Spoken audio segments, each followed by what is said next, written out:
আমি প্রথম তার সঙ্গে দেখা করছি, দেখে মনে হচ্ছে অনেক বহুকালের পুরানো পরিচিত, এরকম একটা তিনি কথা মন্তব্য করছিলেন। এবং সর্বশেষ এখানে তো অন্য প্রসঙ্গ নিয়ে সাংবাদিকরা প্রশ্ন করেননি, শুধু একটাই প্রশ্ন করেছিলেন যে ব্রিক্স সম্মেলনে কি শেষ পর্যন্ত তারেক রহমান যাচ্ছেন। উনি কিন্তু যেতে যেতে, উনি আসলে বিমানবন্দরের দিকে যাচ্ছিলেন, যেতে যেতে উনি বলছিলেন যে সবটাই খুব পজিটিভ হতে চলেছে। মানে ওই ব্রিক্সে যাওয়ার, সম্মেলনে যাওয়ার প্রশ্নের জবাবে তিনি বলেছেন এটা পজিটিভ, পজিটিভ কিছু ঘটতে চলেছে। এবং সেখান থেকে তিনি সরাসরি বিমানবন্দরে আসেন এবং এবারই তিনি কিন্তু, গতবার নয়, এবারই তিনি কিন্তু দিল্লি এসে পৌঁছেছেন। এবং দিল্লিতে এখনো আমি তার যোগাযোগ করে উঠতে পারিনি, বা কার কার সঙ্গে কথা বলছেন সেটাও আমি ঠিক জানি না। অবশ্যই তিনি প্রধানমন্ত্রীর সঙ্গে, নরেন্দ্র মোদীর সঙ্গে কথা বলতেই পারেন, পররাষ্ট্র মন্ত্রণালয়ের কথা বলবেনই, স্বাভাবিক বিষয়। আর দ্বিতীয় প্রশ্নটা যেটা ছিল, সেটা হচ্ছে পরাগ জৈন, তিনিও কিন্তু, আমার মনে পড়ছে না যে র প্রধান সম্প্রতি বাংলাদেশ সফর করেছেন এরকম, অন্তত জানি না, গত 2 বছরে তো নয়, আমি তার আগেও কিন্তু খুব একটা দেখিনি। এবং র প্রধান একা নয়, র প্রধানের সঙ্গে আরো 3জন গেছেন। এই 3জনের মধ্যে একজন অন্তত আছেন যিনি এসপিজি গ্রুপের দায়িত্বে, special protection group. Special protection group বলতে বোঝায় যারা শুধু প্রধানমন্ত্রীর নিরাপত্তা দেখে, আর কারুর না। ফলে কোনো একটা বিষয়ে, প্রধানমন্ত্রীর নিরাপত্তা সংক্রান্ত বিষয়ে কোনো একটা আলোচনা, এবং এটা যেহেতু স্পর্শকাতর বিষয় এবং রয়ের মতো গোয়েন্দা সংস্থা আলোচনা করছে, তারা তো প্রেস কনফারেন্স করেন না। পরবর্তী ঘটনাবলী থেকে বোঝা যায়, আমাদের সন্দেহ যে বাংলাদেশ সম্পর্কে কোনো একটা ভারতীয় গোয়েন্দাদের কাছে কিছু বিস্ফোরক তথ্য হয়তো এসে পৌঁছেছে। সেই জন্য তারা সদল বলে গিয়ে সেটা প্রধানমন্ত্রীকে হয়তো জানাতে চেয়েছেন, এবং প্রধানমন্ত্রীর আচার আচরণ বা তারপরে কথাবার্তায়, অথবা তিনি যদি ভারতে আসতে পারেন তা সর্বোচ্চ তার নিরাপত্তার ব্যবস্থা দেওয়ার হয়তো গ্যারান্টিও দিয়েছেন তারা, কারণ তারাই একমাত্র গ্যারান্টি দিতে পারে। ফলে এক্ষেত্রে বোঝা যাচ্ছে যে ভারত সরকার অত্যন্ত উদ্গ্রীব যে প্রধানমন্ত্রী তারেক রহমান সফর করুন ভারতে, অন্তত ব্রিক্স সম্মেলন উপলক্ষে। আহ আপাতত এইটুকুই তবে বললাম, শেখ এরপরে অন্য হাসিনা প্রশ্ন। প্রসঙ্গে কিন্তু একটা শব্দ উচ্চারণ করেন নাই দীনেশ ত্রিবেদী। মানে গত কিছুদিন ধরে তো বাংলাদেশ 5ই আগস্টের সংবাদ সম্মেলনটা হওয়ার আগে থেকে তারপর পরেও আরো বেশি করে বাংলাদেশের তরফ থেকে ক্ষোভ প্রকাশ করা হচ্ছিল। বাংলাদেশ যে ক্ষুব্ধ সেটা বাংলাদেশের বিভিন্ন মন্ত্রীরা বলছিলেন, পররাষ্ট্র মন্ত্রণালয় বিবৃতি দিয়ে বলল ফেসবুকে। তো সে বিষয়ে একটা শব্দ উচ্চারণ করেন নাই। দীনেশ ত্রিবেদী বেরিয়ে বললেন ভারতের জনগণ এবং ভারতের প্রধানমন্ত্রী মানে মানে সামনের দিকে তাকিয়ে আছে, মানে একটা লুকিং ফরওয়ার্ড। এবং সেটাতে মনে হলো কিনা যে ভারত আবারও ওই অবস্থানেই আছে, আসলে বাংলাদেশের ক্ষোভ রোষ না বুঝতে পারছে না, বরং ওই অবস্থানেই আছে যে শেখ হাসিনা একদিকে আর তারেক রহমানের সঙ্গে সম্পর্ক উন্নয়নটা আরেক দিকে। না, দেখুন, দীনেশ ত্রিবেদী সেটা ঘটনা, শেখ হাসিনা প্রসঙ্গে কোনো কথা বলেননি।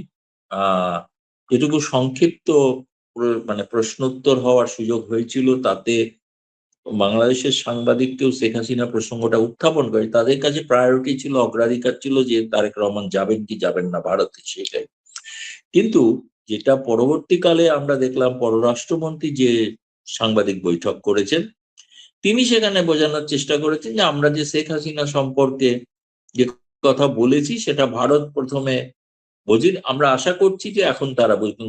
খলিলুর রহমানের সঙ্গেও কিন্তু দীনেশ ত্রিবেদীর একান্ত বৈঠক হয়েছিল গতকাল, সেখানে আর কেউ ছিলেন না, দীনেশ ত্রিবেদী এবং খলিলুর রহমান। ফলে এই একান্ত বৈঠকগুলোতে কি আলোচনা হচ্ছে আর বাইরে মিডিয়াকে কি বলছেন, তার মধ্যে অনেক ফারাক থেকে থাকে। শেখ হাসিনা প্রসঙ্গে তারা যেটা বলছেন যে তারা শেখ হাসিনা বাংলাদেশের বিচার ব্যবস্থাকে অপমান করেছেন, তার একটা বিচার হয়েছে। কিন্তু আমরা জানি খুব ভালো রকম ভাবে সেই বিচার ব্যবস্থা নিয়ে ভারতের প্রশ্ন আছে অনেক, মানে ভারত সরকারের মধ্যেও অনেক প্রশ্ন আছে। দ্বিতীয়ত, দুটো দেশের দ্বিপাক্ষিক সম্পর্ককে এই শেখ হাসিনা কেন্দ্রিক করে তোলাটাও কিন্তু কোনো সঠিক কূটনৈতিক পদক্ষেপ নয় বলে আমরা মনে করি। যেমন হচ্ছে ধরুন, ভারত ও বাংলাদেশের দ্বিপাক্ষিক বিষয়ের মধ্যে বহু বিষয় আছে, তাই না? সেখানে সীমান্ত আছে, সেখানে পানি সমস্যা আছে, সেখানে বাণিজ্য সংক্রান্ত বিষয় আছে, এরকম 40-এর ওপরে একাধিক বাইল্যাটারাল মেকানিজম আছে। ফলে তার মধ্যে একটা নতুন তাদের যুক্ত হয়েছে যে শেখ হাসিনার প্রত্যর্পণ। কিন্তু প্রত্যর্পণ সম্পর্কে নিয়ম তো ভারত সরকার কোনো নিয়ম পরিবর্তন করেছেন এরকম তো কিছু এখন আমরা জানি না। এখন জানি না, আগামীকাল যদি কোনো সাপ্তাহিক আমাদের যে ব্রিফিং হয়ে থাকে সেই আজ পর্যন্ত এখনো কিছু জানায়নি আমাদের পররাষ্ট্র মন্ত্রণালয়। তারা যতক্ষণ না জানাচ্ছে তখন আমি আগ বাড়িয়ে কোনো মন্তব্য করতে চাইছি না, এই কারণে যে আমার মনে হয় যে শেখ হাসিনা প্রসঙ্গটা অবশ্যই থাকবে, কিন্তু সেটা বাংলাদেশ মনে করছেন যে এখানে শেখ হাসিনা তিনি যেটা গণমাধ্যমে সাক্ষাৎকারে যা যা বলেছিলেন, প্রেস কনফারেন্সে তারই তো পুনরুক্তি করেছেন। তিনি তো বলেননি তিনি তারেক রহমান সরকারকে উৎখাত করতে চান, তিনি তো বলেননি তিনি ফিরে গিয়ে রাজনীতিতে অংশগ্রহণ করবেন, বরং তিনি বলেছেন যে একটা রিকনসিলিয়েশনের প্রয়োজন আছে। বাংলাদেশের মানুষ এই সময় প্রচুর কষ্টে আছে, ফলে তাদের পাশে আমি দাঁড়াতে চাইছি। তিনি তো বাংলাদেশি নাগরিক, বাংলাদেশের নেতৃত্ব দিয়েছেন, ফলে তার তো একটা অধিকার আছে বাংলাদেশের মানুষের পাশে দাঁড়ানো। তিনি তো যেতে চাইছেন, সেক্ষেত্রে প্রত্যার্পণের বিষয়টা তো কোনো গুরুত্বপূর্ণ বিষয় নয়, এই কারণে যে প্রত্যার্পণের তো প্রয়োজনই নেই, কারণ তিনি তো নিজেই যাচ্ছেন। এখন বাকি অনেক বিষয়ে আলোচনা চলছে বাংলাদেশের গণমাধ্যমে। কেউ বলছেন শেখ হাসিনার প্রত্যার্পণ বিষয়ে কথা হয়েছে, কেউ বলছেন কিভাবে শেখ হাসিনাকে নিরাপত্তা দেওয়া যায়। সেগুলো আমি কোনো কমেন্ট করব না, একটাই কারণে যে আমার কাছে নির্দিষ্ট তথ্য নেই।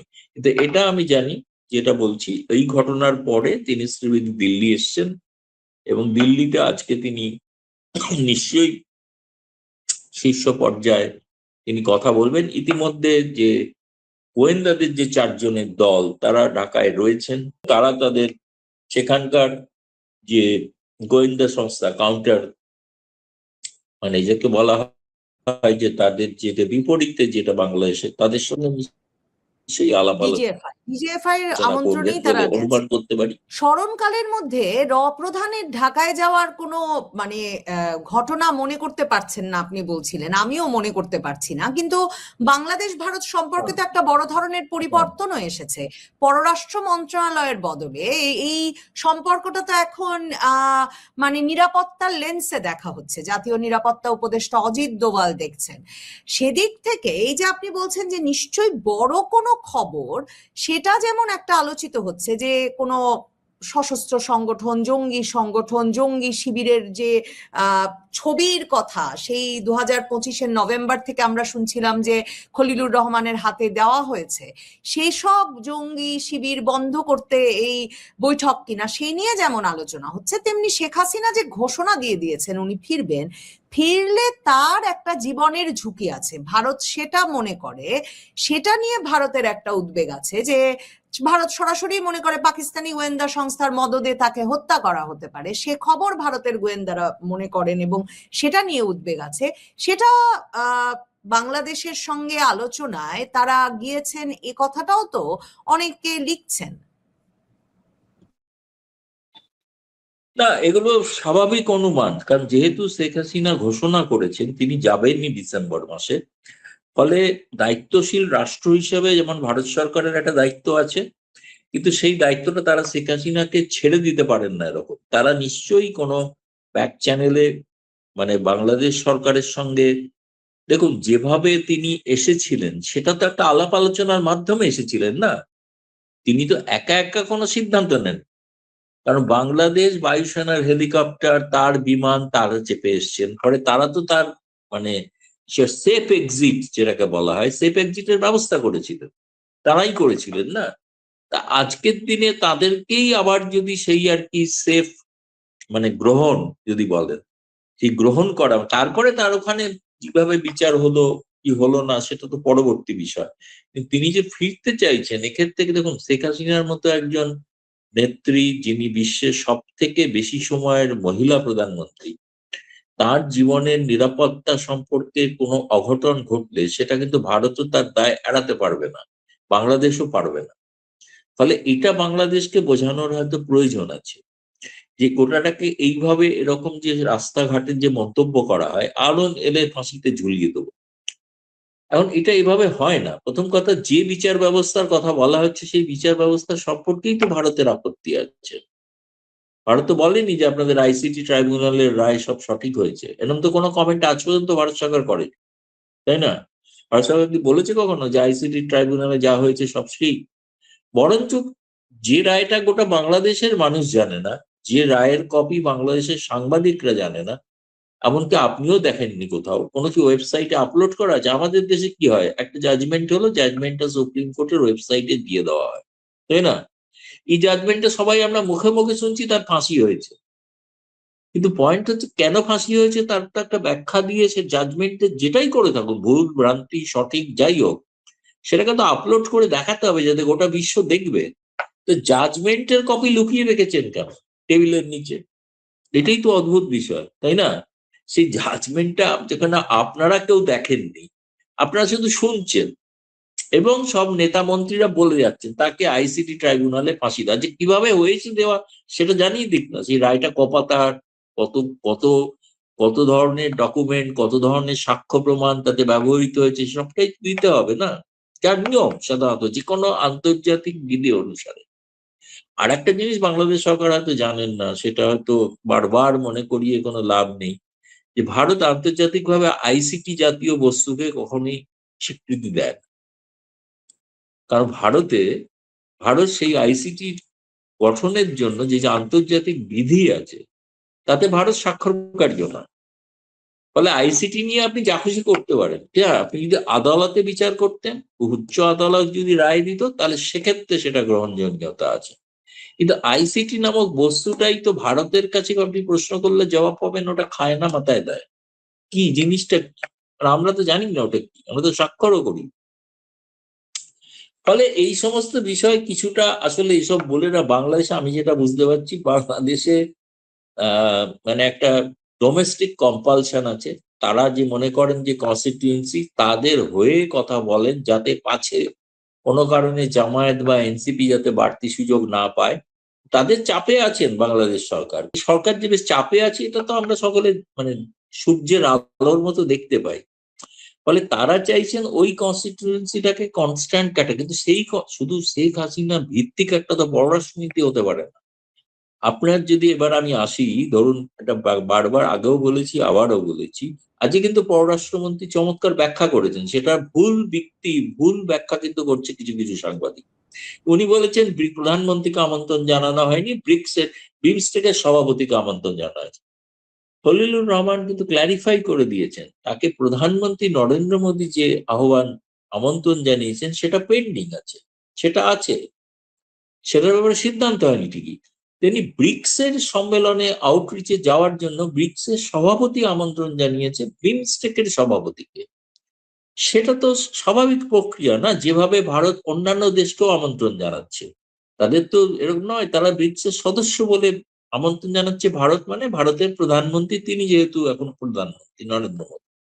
ফলে এই ব্যাপারটাকে ওরা না কিছুটা গুলিয়ে ফেলছেন আর কি, অযথা বিভ্রান্তি। আর অনেকেই আজকাল কূটনীতির ব্যাপারে মাস্টার হয়ে গেছেন বাংলাদেশে দেখছি, মানে তারা কূটনীতির সবকিছু গৌতম লাহিড়ী, বিষয়টা তারা একটা প্রশ্ন করতেই চাই, সেটা হচ্ছে আপনি যে ডোমেস্টিক কনস্টিটিউয়েন্সির কথা বলছেন, যে মানে আভ্যন্তরীণ রাজনীতির একটা চাপ সরকারের উপর আছে, শুধু জামাত এনসিপি তো নয়, বিএনপির ভোটারদেরও একটা বিরাট অংশ হয়তো ভারতের সঙ্গে সম্পর্ক স্বাভাবিকীকরণ চায় না। এই অবস্থায় তারেক রহমানের পক্ষে সম্ভব ভারতের সঙ্গে সম্পর্ক স্বাভাবিক করা, সেপ্টেম্বরে ভারত আসা? ওই যে বলছিলাম, প্রথম আলো মানব জমিন লিখে ফেলেছে যে বাংলাদেশের প্রধানমন্ত্রী আসতে পারছেন না এই দাওয়াত নিয়ে।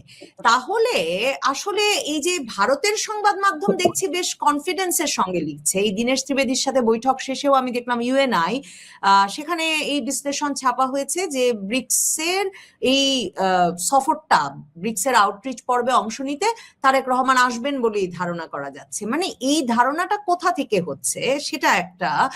আর আরেকটা প্রশ্ন হচ্ছে যে বাংলাদেশের সরকারের মধ্যে সম্পর্ক, বাংলাদেশ ভারত সরকারের মধ্যে সম্পর্কটা স্বাভাবিক নাই, কিন্তু আবার একটু গোয়েন্দার কথাটা দিয়েই শেষ করতে চাই, ডিজিএফআই রয়ের মধ্যে এত ভালো সম্পর্ক যে আমাদের ডিজিএফআই চিফ কিন্তু নিযুক্ত হওয়ার পরপরই চিকিৎসার কথা বলে সস্ত্রীক দিল্লি ঘুরে র চিফের সঙ্গে, আপনাদের মিলিটারি ইন্টেলিজেন্স চিফের সঙ্গে দেখা করে গেছেন, এ দফায় গেলেন র চিফ।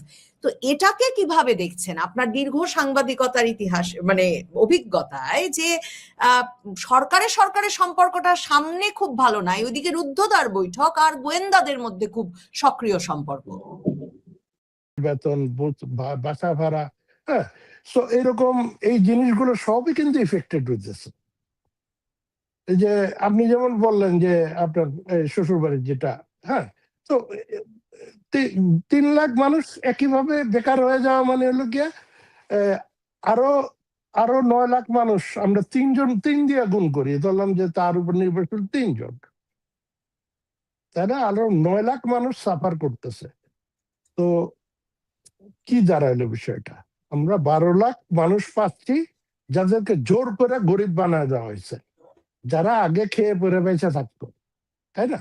এবং একই সঙ্গে বাংলাদেশের অর্থনীতিটা এমন এক জায়গায় নিয়ে গেছিল যে দ্বিতীয় বৃহৎ বলা হয় যে বাংলাদেশের গার্মেন্টস সেক্টরটা, তৈরি পোশাক শিল্পের ক্ষেত্রে এই অবস্থানটা ছিল। এখন পুরাপুরি চলে গেছে সব ভিয়েতনাম, ইন্ডিয়া, বিভিন্ন জায়গায়। এক ভাই বলছে, পিয়াল ভাই আপনার প্রতি বিশেষ অনুরোধ, আওয়ামী লীগের 17 বছরের অর্জন উন্নয়নগুলোকে কিভাবে গত 2 বছর ইউনূস বিএনপির নেতারা ধ্বংস করেছে তার তুলনা করে গান বানাবে। তবে আপনার থিওরিটা দেখে আমার মনে হচ্ছে যেন 80-র দশক বা 90-এর দশকে যখন সাংস্কৃতিক বিপ্লব হয়েছিল, আমরা দেখতাম যে পাড়া মহল্লাতে ছোট ছোট প্রোগ্রাম হইতো, আওয়ামী লীগ ছাত্রলীগ এরা করতো বিভিন্ন দিবসে, ওই গানের মাধ্যমে আপনার সেই সংস্কৃতিটাকে ফিরিয়ে আনার চেষ্টা করছেন। না, এই নেত্রীর নির্দেশ এইটাই, মানে যে সাংস্কৃতিক বিপ্লব। তোমাদের সংস্কৃতির দিকে যাইতে হবে। কারণ আমাদের মানে যারা এতদিন মানে আওয়ামী লীগের শাসন আমলে সংস্কৃতির দিকপাল ছিল, তাদের তো মুখে কুলুপ, তারা গান কবিতা কিছুতেই তো পাই না। এই গানগুলো আমি মানে অনেক আগে গান লিখতাম যে ওই যে জাতির পিতাকে নিয়ে, যেটা অবস্কিউর গাইছিল, বা অর্থহীন ব্যান্ড আমার একটা গান গাইছে চাদর। তো এইগুলো ছিল গান আমার, এই 2টা গানই। তারপরে এই যে এখন আমার গান লিখছে, যে এই গানগুলো তো মানে প্রতিষ্ঠিত গীতিকার সুরকার এদের করা উচিত, তাই না? এরা তো ক্রিম খেয়েছে, কিন্তু এরা কেউ তো আওয়ামী লীগের পাশে দাঁড়াচ্ছে না। তা আমাদের আগে আসতে হচ্ছে, এবং যেহেতু আমরা এখানে এআই প্রযুক্তির সাহায্য নিতেছি, কিন্তু তারপরও মানে এইটা তো একটা খরচেরও ব্যাপার। আমাদের কেউ কিন্তু আর্থিক সহায়তা দিতেছে না, বা আমরা কিন্তু এই গানগুলো দিয়ে মনিটাইজ করাও না। আমার ইউটিউব বা ফেসবুক চ্যানেলে মনিটাইজেশন নাই।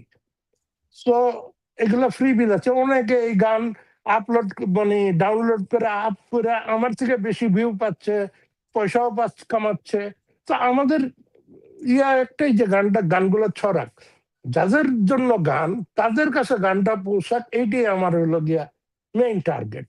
সো নেত্রী যেমন বলছেন সাধারণ মানুষের কাছে পৌঁছান, তো আমি আসলে ওই চেষ্টাটাই করতেছি।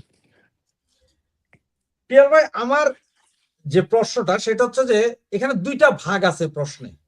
আমার মনে হয় আপনি 2টা ভাগকে একসাথে করে পরে জবাবটা দিতে হবে। সেটা হচ্ছে যে 5ই আগস্ট নেত্রী আপনার ফরেন্স ক্লাবে, সাংবাদিকদের ক্লাবে ভাষণ দিয়েছেন।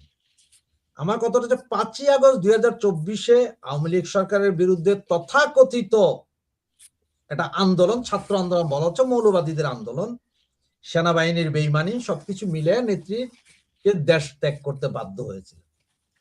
একই সে 2 বছর পরে 5ই আগস্টে ওনার এসে এভাবে কথা বলা, 2টার মধ্যে কি সংযোগ পান? এবং কিছু কিছু লোক বলে যে এই 44,000 এট এ টাইম কমে গিয়েছিল যখন লাইভটা চলছিল।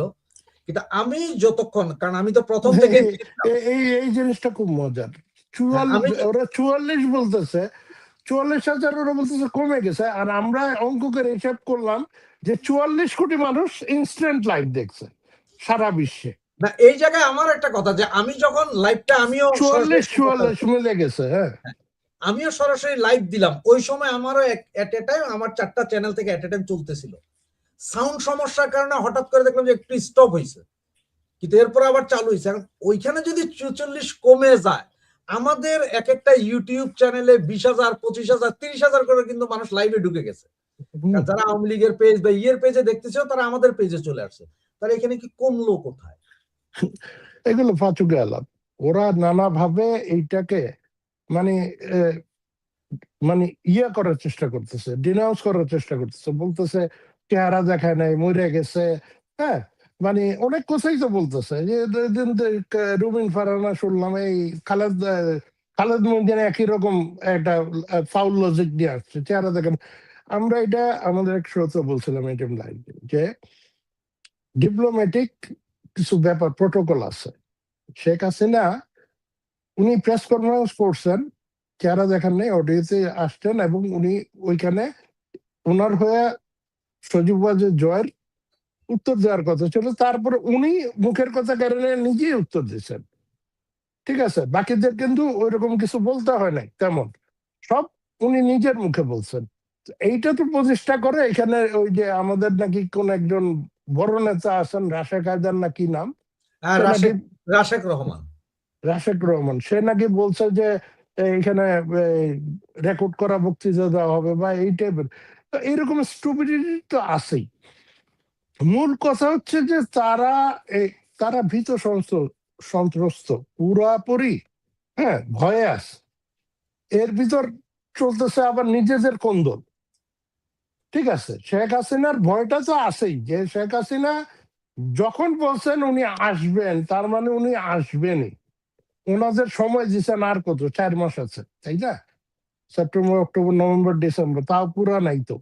উনি ডিসেম্বরে 1 তারিখও আসতে পারেন, 31 তারিখও আসতে পারেন, তাই না? যে কোনো সময় উনি ডিসেম্বর বলছেন। এবং উনি যেটা মানে বলছেন যে 17 লাখ আওয়ামী লীগের নেতা কর্মী তার সাথে একসাথে উপস্থিত হবে, তাদের গ্রেফতার করার জন্য তারা সারেন্ডার করবে। 17 লাখ মানে বুঝেন ব্যাপারটা? বাংলাদেশের সব জেলগুলার ক্ষমতা কত, থানা হাজত সহ। সো এইটার, এবং উনি যখন বলছেন এরা আসবে, তার মানে ইট উইল হ্যাপেন, রাইট? এটা নিয়ে তো কোনো সন্দেহ নেই।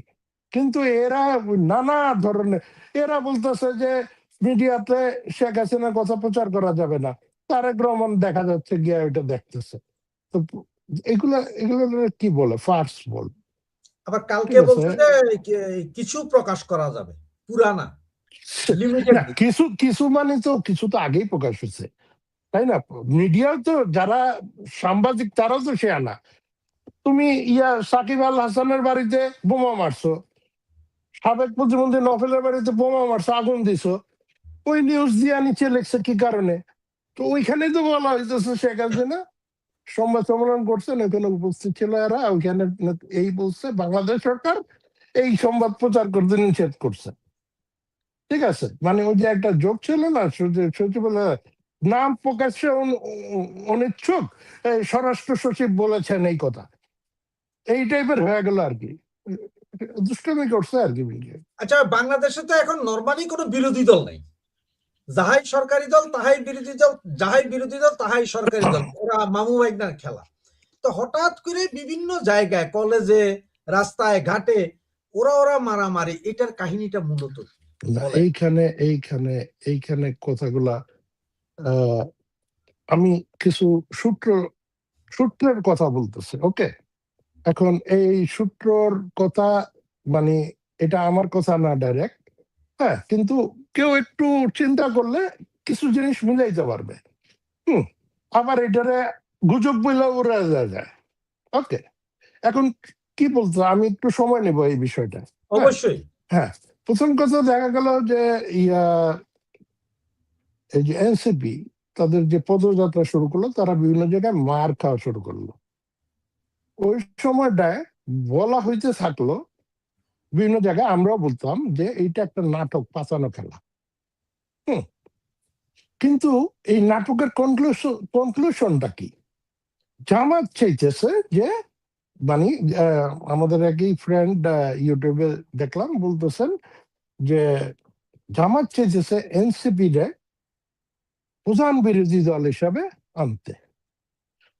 প্রধান বিরোধী দল হিসেবে আনতে মানে জামাত নিজের জায়গাটা ছেড়ে দিতে যাচ্ছে, তাহলে জামাত কই যাবে? তার মানে জামাত কি বিএনপির জায়গাটা দখল করতে চায়?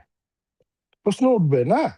এখন হঠাৎ করে দেখা গেল আমরা দেখলাম যে একের পর এক জামাত নেতার কেলেঙ্কারি মিডিয়াতে আসা শুরু করলো, প্রতিষ্ঠিত মিডিয়া, কালের কণ্ঠ, সমকাল, এই সব গুলাতেই অমুক নেতা ওই অমুকের স্ত্রীর সাথে ধরা খাইছে, ও হোটেল কাণ্ড তো ক্লিয়ার, চিপ হোটেলে গিয়ে ওদের এক এমপি ধরা খেলো, তাই না? তো একের পর এক আসতেছে, ইভেন হলে, ঢাকা বিশ্ববিদ্যালয় হলে শিবিরের সমকামের ভিডিও সহ চলে আসছে। এগুলো তো আগে ওরা ধামাচাপা দিত। ইউনুসের আমলে তো ফারুকের প্রশ্ন করে চাকরি চলে গেছে 3 সাংবাদিকের। হঠাৎ করে সাংবাদিকরা কি সাহস হয়ে গেল? সাহস হয় নাই। তাদেরকে দিয়া প্রচার করানো হচ্ছে, বা প্রচার এই অংশটুকু জামাতকে কলঙ্কিত করার অংশটুকু প্রচার করা হচ্ছে।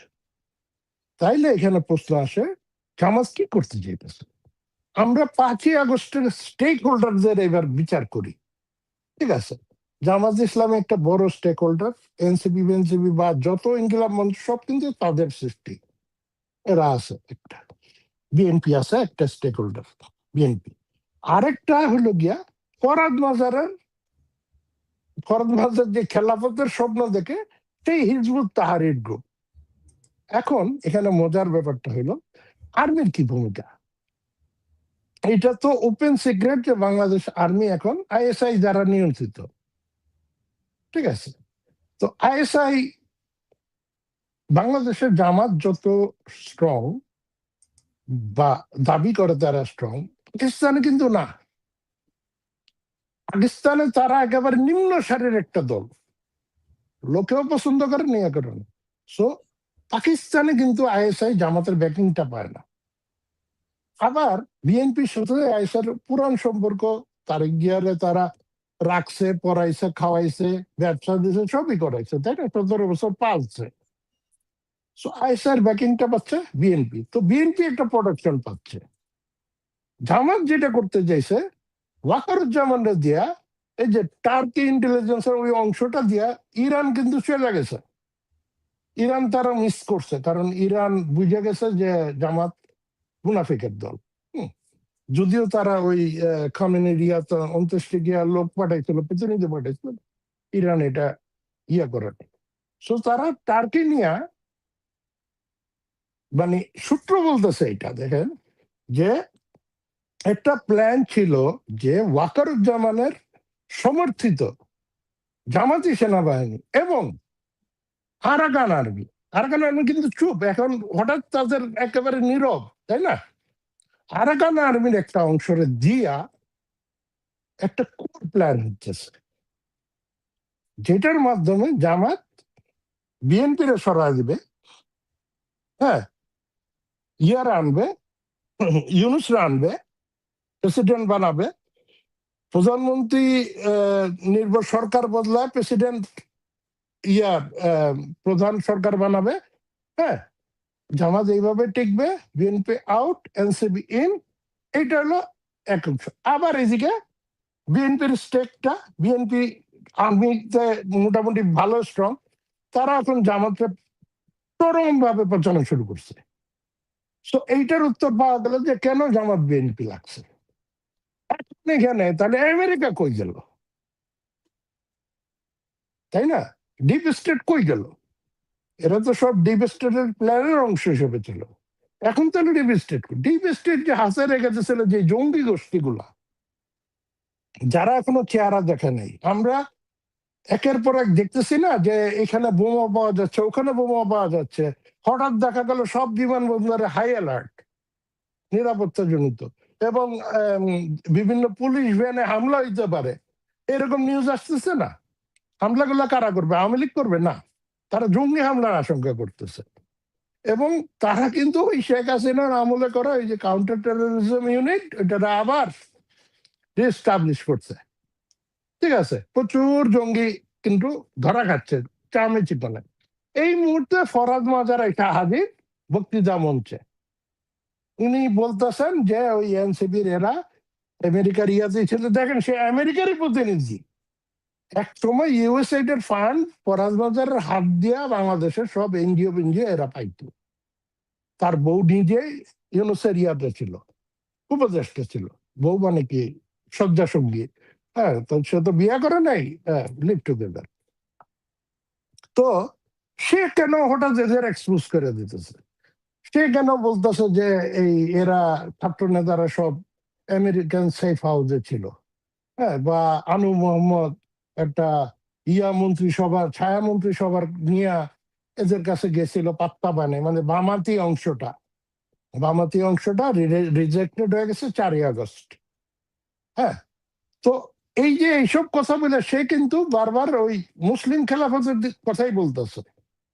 তাহলে মুসলিম খেলাফতে সে নিজের আসলে ইমাম ভাবতেছে, তার মানে সে বুঝাইতে দিতেছে তার হাতে ওই অংশটা হিজবুত তাহরির। বা আমরা তো অলরেডি 2টা শোডাউন দেখছি কলামার পতাকার, বিশ্বকাপের সময় এগুলো ওড়ানো হয়েছিল। একটা ছিল একদম আল কায়দার মতো সাদাটা, আরেকটা ছিল একেবারে আইসিস এর মতো কালোটা। ঠিক আছে, এগুলো ছিল একটা ওয়ার্নিং সাইন। এখন আপনি এই জিনিসগুলো যদি মনে করেন যেগুলো কিছুই না, দূর পিয়াল ভাই আবল তবল বকতেছে, ওকে, আবার যদি একটু ঠান্ডা মাথায় চিন্তা করেন, তাহলে আপনার কিন্তু একটু শঙ্কিত হওয়ার আছে যে বাংলাদেশ কি একটা ত্রিমুখী গৃহযুদ্ধের দিকে যেতেছে। কারণ এই যে আমি যে সূত্রের উল্লেখ করে যে কথাগুলো বললাম, এগুলো তো বেসড অন এভিডেন্স, তাই না? জামাত বিএনপি যদি ভাই ভাই হয়, জামাত তো বিএনপির এমপি, জামাতের এমপি তো বিএনপি বাঁচাবে, তাই না? তার নামে একটা স্ক্যান্ডাল। শেখ হাসিনার ভাষণ অফ করে দিছে, এইটা অফ করে দিতে পারতো, কেন জানাই? কেন ডিজিএফআই এজেন্সি গুলো, এনএসআই বা ডিজিএফআই একের পর এক জামাতটা পচা যাচ্ছে, জামাত অসহায়ের মতো হজম করে যাচ্ছে, তাই না? সো শেখ হাসিনা আসার আগেই খেলা এখানেই চলতেছে। জামাত কেন বিএনপির উপর খেপলো? কারণ তারা বিশ্বাস করে যে বিএনপি দুর্বল, আকলাক দুর্বল। কিরকম দুর্বল? তারা এখনো বিশ্বাস করে গত যে ইলেকশনটা হয়েছে ফেব্রুয়ারিতে পাতানো, সেইটা জামাত মানে নিরঙ্কুশ বিজয় হইতো জামাতের, যদি না আওয়ামী ভোটগুলো আসতো, এবং সেই ভোটগুলো বিএনপি পেয়েছে। তাই বিএনপি হয়তো আওয়ামী লীগের প্রতি একটু সফট কর্নার আছে, দীর্ঘদিনের আছে না, তোমার শত্রু আমার বন্ধু, ওইরকম একটা লিয়াজতে চলে যেতে পারে। এই ভয় থেকে মানে শেখ হাসিনা আসবেন, এইটা জামাত মনে করে বিএনপি ঠেকাইতে পারবে না। শুধুমাত্র ঠেকানো সম্ভব যদি ইউনূসের মতো একটা বাটপার থাকে প্রেসিডেন্ট, এবং জামাত যারা এই কিলিং বা এগুলাতে মোটেও মাইন্ড করে না, যে কোনো রকম নৃশংসতার পক্ষে সম্ভব, হ্যাঁ, যেটা আসলে বিএনপির এই নির্বাচিত সরকারের আমলে তারা করতে অক্ষম। বুঝছেন? তো এখানে অনেক রকম, এইটা হলো একটা পাজল গেমের মতো, অনেকগুলো ফোকরও আছে, মিলানো যাচ্ছে না, যে আপনি কমপ্লিট পিকচারটা পাবেন না। এই সবগুলাই হলো গিয়ে আসলে hypothesis based on some facts, যেটা সত্য হইতেও পারে আবার না হইতে পারে। আর্মি তো আপনারা বলবে না যে না আমরা ওয়াকারের কু ঠেকায় দিচ্ছি, আর্মির কেউ তো এটা বলবে না, বিএনপি তো বলবেই না, তাই না? আবার আপনি এই পুরা জিনিসটার সত্যতা বোঝার জন্য আগে দেখতে হবে হিজবুত তাহরির মানে ফরাদ মাজারের সাথে জামাতের কোনো চুক্তি হয় কিনা।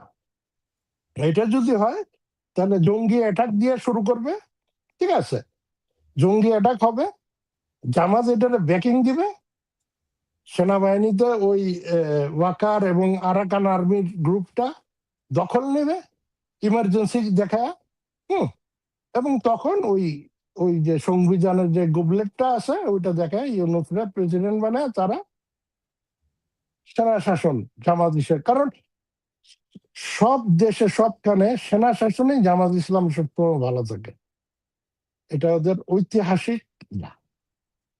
এখন পুঁজিতে টান পড়ছে, বিভিন্ন জায়গায় যা কামাইছিল ওগুলো এখন ছাড়তে হইতেছে। কারণ তাহলে আমেরিকা কোন দিকে? এটাই তো বললাম, ওই তাদের হাতের কার্ড হলো জঙ্গি। আচ্ছা, ফরাদ মাজার বললো যে 2 দিন আগে, আমি তো লুঙ্গি মাজার নামে চিনি, তাত্ত্বিক মাজার সাহেব, সবাই তাই নামে চেনে, হ্যাঁ, গফুর আছে, লুঙ্গি গফুর, হ্যাঁ। লুঙ্গি গফুর, তো উনি বললেন যে সেফ হাউস ছিল। And আমার যেটা সন্দেহ হয় যে সেফ হাউসে এদেরকে নিয়ে গেছে। তাহলে আপনি একটা জিনিস একটু যদি খেয়াল করেন, না, সেফ হাউস জিনিসটা কি আমি একটু বলি। সেফ হাউস এটা হলো গোয়েন্দা কার্যক্রম যারা চালায়, এসপিওনাজ, ঠিক আছে, স্পাই আছে না, গুপ্তচর, হ্যাঁ বিভিন্ন ধরেন আমি এখন এই সুইজারল্যান্ডে বাংলাদেশ গুপ্তচর পাঠাবে, একটা স্পাই আসবে, সে আমারে ফোন করে বললো যে ভাই তোমার এখানে একটা গ্যাস রাখুন, হ্যাঁ একটু 2 দিন রাখো। তা আমি তার পরিচয় কিছু জিজ্ঞাসা বললাম, সে আসলো থাকলো, তার চলে গেল, কেউ আমার জিজ্ঞাসা, আমি বললাম আমার গ্যাস। এই তো সেফ হাউস জিনিসটা হলো এইটা, যেটা যেই বাড়ির নাম ঠিকানা এগুলা গোপন থাকে। গোপন থাকে। হ্যাঁ, আমি সেটাই বলতে চাচ্ছি, সেফ হুম, হাউসটা আমরা যেমন খুব বেশি দিন হয় না, সিরিয়ার বাশার আল আসাদের যখন হ্যাঁ, পতন হইলো, তখন কিন্তু শত শত লোক বিভিন্ন জেল বা বিভিন্ন সেফ হাউস থেকে যে বের হচ্ছে, এটা ভিডিও আছে কিন্তু, এবং হ্যাঁ, মোবাইল আমি থেকে দেখছি, আমার প্রতিবেশী সিরিয়ান আমাদের সেগুলা প্রতিদিন এবং দেখাইতো, সবচেয়ে মজার মুখস্থ বিষয় হয়ে হচ্ছে গেছে। যে শেখ হাসিনা দেশ থেকে পরে বলা হচ্ছে যে অনেক সেফ হাউস থেকে বা আয়নাগর থেকে বের হয়েছে, এবং এখন আয়নাঘর বা সেফ হাউস তো একটা। হ্যাঁ, এখন যেগুলো দেখা যাচ্ছে যে এক একটা রুম বড় বড় 6টা 7টা নতুন দেওয়াল আর দরজা আছে। এখন ওইসব রুম গুলো আগে এক সময় তো সেফ হাউস ছিল, আর না, না, যেটাকে না, এখন দেওয়াল তুলে বলো Aynaghar. No, no, no, no, no, no, no, no. Safe house মানে হলো, আমি কি বলতেছি, সেফ মানে নিরাপত্তা, হ্যাঁ নিরাপদ হাউস যেখানে কাউরে আশ্রিত রাখা হয়। আর আয়নাঘর ওরা যেটা বলতেছে যেখানে কাউরে বন্দি রাখা হয়, হুম দুইটা দুই জিনিস। সেফ হাউস আর আয়নাঘর এক না।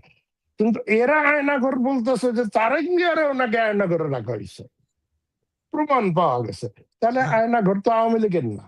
না তারেক জিয়ারে যদি আয়নাঘরে রাখা হয়, তারেক জিয়া মানে তার মানে বিএনপি আমলেই আয়নাঘরটা ছিল। বা তখন যেই ইউনুস তো তখন সরকারে আসে নাই 1/11, কিন্তু সে তো ওই -2 বা এই যে ডেলি স্টার আর প্রথম আলোর সম্পাদক যারা চাপ দিছিল তারেকের গ্রেফতারের জন্য, খালেদা জিয়ার গ্রেফতারের জন্য, তারাই আয়নাঘরের জনক, তাই না? তাদের লজিক তো এইটাই বুঝায়। হুম নাহলে ওই তারেক জিয়া যে আয়নাঘরে থাকছে সেখানে ওই গোলাম আজমের পোলাও থাকছে, তারপরে নতুন গামছা 8 বছর ধরে ইউজ করতেছে, মানে দিস ইজ ফানি। তারা আয়নাঘর এগুলো মানে এই তারা একটা কনসেপ্ট আনতে দিয়েছিল, বাঙালিরা যা খাইব তাই খায়। হুম, এই এই এই এই ইয়া থেকে কিন্তু ওই যে আছে না, আসিলাম বোকা হইলাম বুদ্ধিমান, মানুষ আস্তে আস্তে বুদ্ধি খুলতেছে, এবং তারাই কিন্তু বাইর করে ফেলতে চায় এরা তো একটা চাপাবাজ এবং মিথ্যাবাদী, এবং আমাদের ইউজ করে গন্ডগোল মতো ছড়িয়ে ফেলছে। ওইভাবে আপনি জানেন যে আজকে সারাদিনে ভারতের 4জন আসছেন, তার মধ্যে রয়ের একজন আছে। আগে যেভাবে বলা হইতো ধরেন আপনি রয়ের প্রধান বা অমুক রয়ের প্রধান তমুক রয়ের প্রধান, আজকে তো সারা বাংলাদেশের লোক দেখছে আসল রয়ের প্রধান কে। 4জন আসছেন, এবং সাথে সাথে দীনেশ ত্রিবেদীও আজকে সারাদিনে র্যান্ডম বৈঠক করে এখন দিল্লি গেছেন। হঠাৎ এত র্যান্ডম এত বৈঠকের কি রয়ের প্রেসিডেন্ট বাংলাদেশে, রয়ের দীনেশ ত্রিবেদী তো দিল্লি গেছে 5ই আগস্টে ওই শেখ হাসিনা ভাষণের পর। না, ভাষণের কয়েকদিন আগে ওই যে কি একজন আসলো না, কি হ্যাঁ উনি ঘোর, গেছিলেন, উনি আসছেন হ্যাঁ, আবার, হ্যাঁ, এবং আজকে আবার সার্জিস গেছেন। সার্জিস গোর এসে একটা মিটিং করছিল, হ্যাঁ তারপরে তো গেছে। আর এদের যেটা এই রয় প্রধান ভাইয়া, এটা যে কোনো কারণে হইতে পারে, তারা তো এটা ডিপ্লোম্যাটিক একটা সফর বলতেছে, গোপন সফর তো না, ওপেন ঘোষণা দিয়ে আসতেছে। ঘোষণা দিয়ে, হ্যাঁ সবার পাসপোর্ট নম্বর আছে, কে কি র্যাঙ্কে আছে সবই। তারা এখানে আসবে, হয়তো আমাদের তো দ্বিপাক্ষিক একটা নিরাপত্তা বিষয়ক চুক্তি আছেই, মেরিটাইম আছে, সাগর বিষয়ক যেটা, তাই না? ওইটাতে চীনও একটা প্রতিপক্ষ আমাদের বাংলাদেশ থেকে, তারা আবার যাবে চায়নায়, ঠিক আছে। এবং এই নিরাপত্তা পুরো বলয়টা যেটা এখন ইনসিকিউর হয়ে গেছে, যে আমেরিকান সোলজাররা তো এখন কক্সবাজারে দীর্ঘদিন, হুম, হুম তারা রেডিসন পুরাটাই মোটামুটি দখল করে ফেলছে, ইয়া, এবং সেন্ট মার্টিন এখন কেউ যাইতে পারতেছে না। তো সেটার থেকে ইয়া হলো নাগাল্যান্ড, মিজোরাম এইসব জায়গায় আমেরিকান নাগরিকরা ধরা পড়তেছে। কিছুদিন আগে অ্যারেস্ট হলো। তো এইটা পুরাপুরি ওই টাইপের কিছু হবে। এখন এই রয়ের ইয়েরা আইসা তো আর বলবে না যে সফর কইরা যে এইটার সাথে আসলে শেখ হাসিনা কোনো না, সম্পর্ক কারণ নেই। হচ্ছে আজকে আপনি একটা পোস্ট শেয়ার দিছেন দেখলাম, আমাদের এই লন্ডনে থাকা ভদ্রলোক, যিনি কিনা বিশিষ্ট তালিবান সময়ের বড় ভাই, সে বলছে রয়ের চিফকে অ্যারেস্ট করা উচিত। ওই ব্যাটার এটা দেখলাম যে আপনারা হাহা দিয়ে রিকোয়েস্ট না পোস্ট না, করছেন। ওইটা হলো ওই যে সওয়ামা হাজির বোন, হ্যাঁ, সে সে একটা স্টুপিড পোস্ট লেখছে যে রয়ের প্রধান রে এই আটক কইরা ওই হাজির হত্যাকারী যারা আছে তাদের সাথে বন্দি বিনিময় করা হোক। হ্যাঁ, তো এইটা এই টাইপের স্টুপিডদের মাথায় তো এইগুলো ঢুকবে। তারা তো এই কারণে কোটানা মানে মেজার মেজার বিলোপ চাইছে, যাতে এই ছাগলগুলা সবখানে সামনে চলে আসছে। এবং আপনি নিজেই জানেন যে এতদিন ঢাকা না দিল্লি, ঢাকা না দিল্লি আমি চিল্লাইছে। একটু ভিডিও অফ করতেছি। হ্যাঁ, আচ্ছা, ঢাকা না দিল্লি, ঢাকা না দিল্লি আমরা চিল্লাইলাম, চিল্লানোর পরে এখন আমরা তেল আনলাম, গ্যাস আনলাম, কাঁচামরিচ আনলাম, এইটা এখন আবার এইটা এইটা এইটা খুব মজার না যে এখন আবার 2000 মেট্রিক টন তেল চাই। 5ই আগস্টের সেই বক্তৃতার মানে মাননীয় নেত্রীর বক্তৃতার পর এই যে আমাদের পররাষ্ট্র মন্ত্রণালয় ফেসবুকে আইসা ইন্ডিয়ারে থ্রেট দিতেছে। সেই ইয়াটা 9 বার এডিট হয়েছে। এর ভিতর তারা যে ছবি মানে যে স্মারকলিপি মানে ওইটাও চেঞ্জ হয়েছে কয়েকবার। হ্যাঁ, এবং ওই থ্রেডমেট দিয়া তারা বলতেছে তেল দিতে। এবং এই দিল্লি না ঢাকাওয়ালারা কি দেখছে যে ইন্ডিয়ান ভিসার জন্য লাইন আমরা দেখলাম না কয়েক মাস আগে, যে প্রথম দিনেই একেবারে শাহবাগ চলে আসছে সেই গুলশান থেকে। 1,25,000। হ্যাঁ, তো এই দিল্লি না ঢাকা এগুলা সব ফাঁসুকে আলা। ঠিক আছে, না, এখন রয়ের চিফ আসলো, আরো এত লোক আসলো, গুলিস্তান তো বলতেছে, বাইতুল মোকাররমে এখন একটা মিছিল হইলো না? কারণ এরা তো বলছে যে সব ঘটনা রয়ই ঘটাইছে বাংলাদেশে, এই বাংলাদেশে আগে পরে। বাইরে এই মামুনুল হক গিয়া গণভবনে গিয়া মূর্তির সাথে ছবি উঠাইতেছে। বুঝা যায় এবার বাংলাদেশের বাইতুল মোকাররম মসজিদ ভিত্তিক যে ইয়াটা, এগুলা মানে কোন জাতের? ঠিক আছে, এখন আপনার কি মনে হয় যে এই আগের মূর্তি হারাম ছিল আর এখনকার মূর্তি হালাল এই হুজুরদের কাছে, হ্যাঁ, এই মৌলবাদীদের কাছে সবকে হালাল দেওয়া? এখন সব হালাল। অমিমে এই 2024-এর 5ই আগস্ট সম্ভবত বাংলাদেশ সময় রাতের 9টার দিকে আমি আপনারে ফোন দিছিলাম যে ভাই কি হইলো, কি অবস্থা। তো সেদিন তো আপনি সান্ত্বনা দিলেন আমাদেরকে। এরপরে আপনারা এই টিম আসলেন, আমরা দেখা শুরু করলাম। তখন আমি না শুধু, আমার পরিবারের সবাই, আমার বাবাও দেখতো, আমরা সবাই দেখতাম, আপনাদের দ্বারা উৎসাহ পাইতাম। এখন অনেকেই আসছে, আস্তে আস্তে বেরিয়ে আসছে, নতুন নতুন আরো অনেকেই আসছে। কিন্তু একটা কথা এখন খুব বেশি শোনা যায় যে পোলাপাইনি বলে যে ভাই আপনারা তো এসি রুমে বৈশা এইসব টক শো করেন বা কথা বলেন, এগুলা দিয়া কি হবে? আসলে কি আপনারা, আমরা বা যারাই এইভাবে টক শো করলাম বা কথা বলছি, তারা কি কেউই কিছু করে নাই?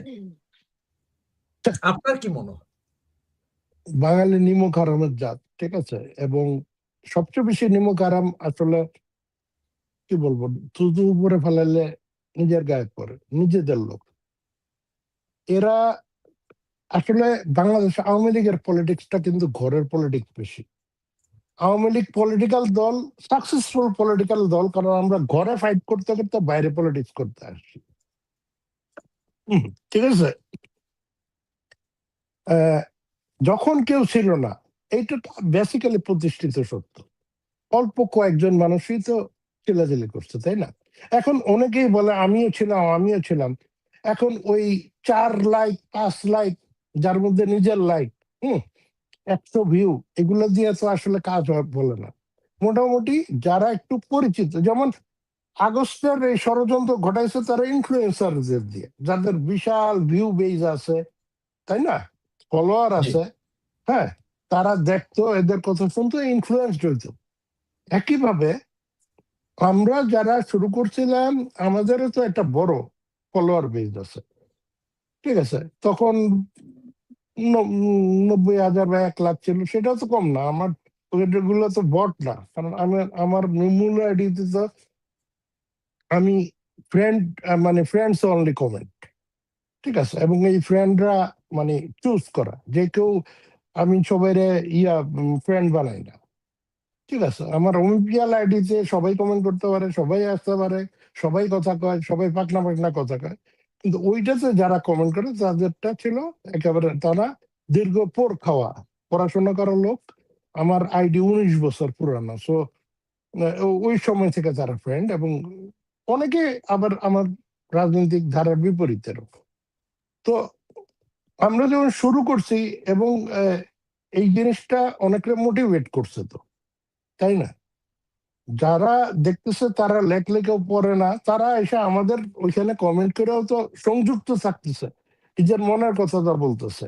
আমরা মানুষরা অভয় দেওয়ার চেষ্টা করছি, এবং এই জিনিসটা তো মাননীয় নেত্রীরও চৌকারে আনি, তাই না, যে কারণে এই টিমের শো তে উনি যে আসছেন 25শে ফেব্রুয়ারিতে, এইটা তো ওনার প্রথম লাইভ অ্যাপিয়ারেন্স। এর আগে তো উনি সংবাদপত্র কথা বলেন নাই, আওয়ামী লীগ পেজও যান না, কোথাও না, শুধু আমাদের পেজে আইসা কথা বলতাম। তাও আমরা, ওনার রাত হয়ে গেছে বলে ওনাকে আমরা বেশিক্ষণ বিরক্ত করিনি, তারপরে উনি যা বলার বলে গেছেন, ঠিক আছে। তো আমাদের এখানে আসলে পাওয়ার কি আছে? সমস্যা হয়ে গেছে যে এই টিমরে রাজনৈতিক প্রতিপক্ষ ভাবা শুরু হইলো যখন, হ্যাঁ, যেমন আপনার যদি পেজের ভিউ বেশি হইতে থাকে, প্রচুর নেতা আসতে থাকে, দেখবেন আপনার পেজ খাওয়া শুরু করবে। আমাদের 8টা পেজ খেয়ে দিছে, ইউটিউব চ্যানেল খেয়ে দিছে, আমাদের প্রতিবার নতুন করে শুরু করতে হয়েছে, ঠিক আছে। আমাদের যে প্রথম পেজটা, সেটাতে তো আমাদের 10 মিলিয়ন ছিল ফলোয়ার। তো ওই সময় আমরা তো ওই জিনিসগুলা, প্রথম দিকের আমাদের টকশো গুলো আমরা সব তো হারাইছি। এখন যেখানে এই যে আমরা কিছুই করি নাই, এই যে এসি রুমে বসে, এগুলো হলো ফাঁসুকে আলাপ। এই যে আমি কথা বলতেছি, আজকে কি বার? সোমবার, ওয়ার্কিং ডে, তাই না? 8টা বাজে গেছি কাজে, 2টা বাজে ফিরছি, তারপর আপনারা সময় দিচ্ছি, ঠিক আছে। তো আমাদের যারা, আমার জবটা অন্যরকম, আমাদের সবার জব তো এক না, অনেকের 9টা 5টা, এবং এক একজন এক এক টাইম জোনে। তো সবাই, এই যে আমরা রোববারে আমরা এই টিম আড্ডাটা করি, সবাই কিন্তু ওই সময়টা কি ফ্যামিলিতে দেওয়ার আছে, কারণ 5 দিন যারা চাকরি করে, বাকি 2 দিন আর বিদেশে তো আমাদের কিছু দাওয়ার টাওয়ার থাকে, অনেক কিছু থাকে না, সব চাকরি বেশ করে আমরা একটা টাইম, কেউ, কারো হয়তো তখন সকাল মাত্র ঘুম থেকে উঠছে, আমার বিকাল, আবার কারো রাত, হুম, যেমন আমাদের কেমিক্যাল আলী কাজারে, তার তখন অনেক রাত। সো তারপরে আমরা এগুলো করতেছি, আমরা কিছু ওই থ্যাংক ইউ পাওয়ার জন্য করি না, বা না, আমাদের মনে হয়েছে এটা আমাদের দায়িত্ব। এই টিম আমাদের আজ থেকে, মানে কি, আমরা এই টিম শুরু হয়েছিল 2008 সালে, 18 বছর আগে। তারপর এই টিম ছিল না আর। আবার এই টিম শুরু হয়েছে সময়ের প্রয়োজনে। সো এই সময়ের প্রয়োজনটা কি? আমাদের কি কারো রাজনৈতিক অভিলাষ আছে? হ্যাঁ, সুশান্ত রাজনৈতিক ব্যক্তিত্ব, তার সেই ইউকেতে রাজনীতি করে, আমি সুইজারল্যান্ডে রাজনীতি করি, বা ইউরোপে রাজনীতি করি।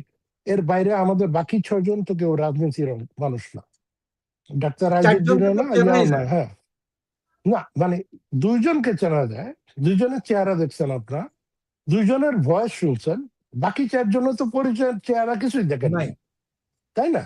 অথচ আমাদের গানগুলা বানায় কারা? আমাদের লেখাগুলা লেখে কারা? আমরাই যে সারাক্ষণ কথা কম, লেখুম, গান বানাবো, সব তো না, টেক টিম আছে আমাদের। তো এরকম ডিফারেন্ট।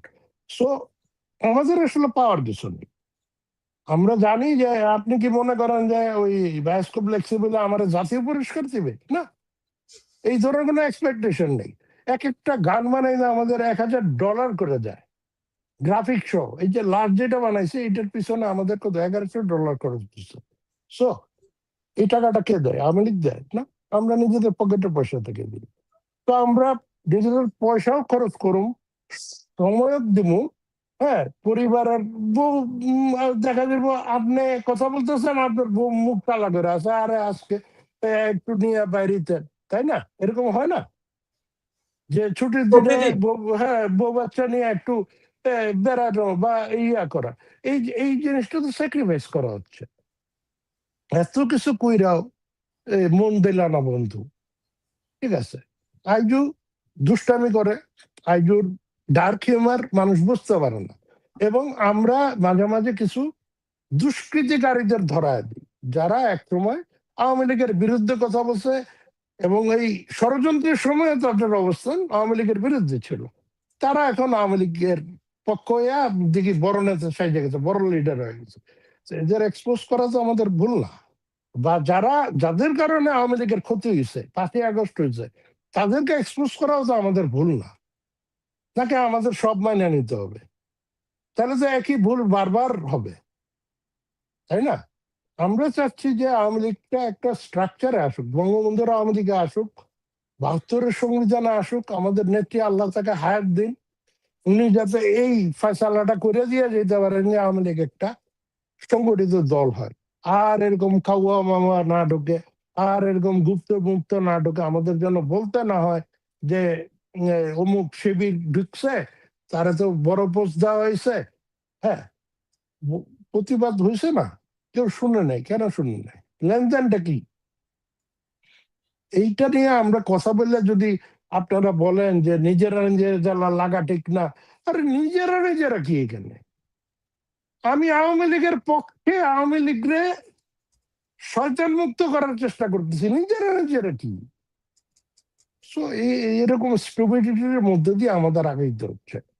তো তারপরও মানুষ আমাদের কথা শুনে এসা বা আমাদের ভালোবাসে, এইটুকুই আমাদের পাওয়া, আর তো কিছু না। অনেকে দোয়া করে, যখন মানুষ লেখে ভাই আপনার জন্য অনেক দোয়া অন্তর থেকে, এইটা তো বুলেট প্রুফ জ্যাকেটের মতো, তাই না?